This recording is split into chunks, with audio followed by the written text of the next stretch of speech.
Cinema മേഖലയിലെ ലഹരി ഉപയോഗത്തെക്കുറിച്ച് കഴിഞ്ഞ ദിവസം ടിനി ടോം പറഞ്ഞ കാര്യങ്ങൾ വലിയ ജനശ്രദ്ധയാണ് നേടിയത്.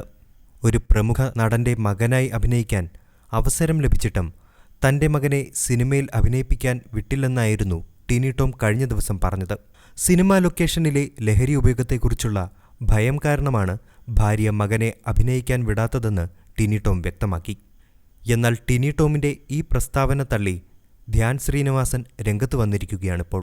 ലഹരി ആരും കുത്തിക്കയറ്റി തരില്ലെന്നും മകന് ബോധമുണ്ടെങ്കിൽ ഇതൊന്നും ഉപയോഗിക്കില്ലെന്നുമാണ് ധ്യാൻ ശ്രീനിവാസൻ പറഞ്ഞത്. ഒരുത്തൻ നശിക്കണമെന്ന് തീരുമാനിച്ചാൽ അവൻ നശിക്കും, ലഹരി ഉപയോഗിക്കേണ്ട, അതൊരു മോശം കാര്യമാണെന്ന് മകന് ബോധമുണ്ടെങ്കിൽ അവൻ ഉപയോഗിക്കില്ലല്ലോ. അല്ലാതെ ഈ പറഞ്ഞ സാധനങ്ങളൊന്നും ആരും വായ്ക്കകത്ത് കുത്തിക്കയറ്റി തരില്ല. ബോധമുള്ള ഒരുത്തനാണെങ്കിൽ അവൻ ഉപയോഗിക്കില്ല, അത്രയുള്ളൂ, ധ്യാൻ പറഞ്ഞു.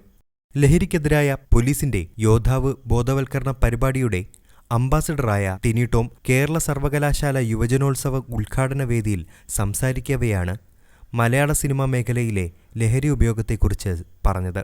17-18 വയസ്സുകളിലാണ് കുട്ടികൾ വഴിതെറ്റുന്നതെന്നും തനിക്ക് ഒരു മകനേ ഉള്ളുവെന്നും അതുകൊണ്ടാണ് സിനിമയിൽ അഭിനയിക്കാൻ മകനെ വിടാത്തതെന്നും താരം വ്യക്തമാക്കി.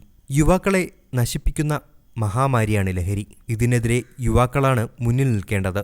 കല നമ്മുടെ ലഹരിയായി മാറട്ടെ എന്നായിരുന്നു ടിനി ടോം പറഞ്ഞത്. സിനിമാ ലോകത്തെ ഏറ്റവും പുതിയ വിശേഷങ്ങൾ അറിയുവാനായി വെള്ളിനക്ഷത്രം ഓൺലൈൻ യൂട്യൂബ് ചാനൽ സബ്സ്ക്രൈബ് ചെയ്യുക.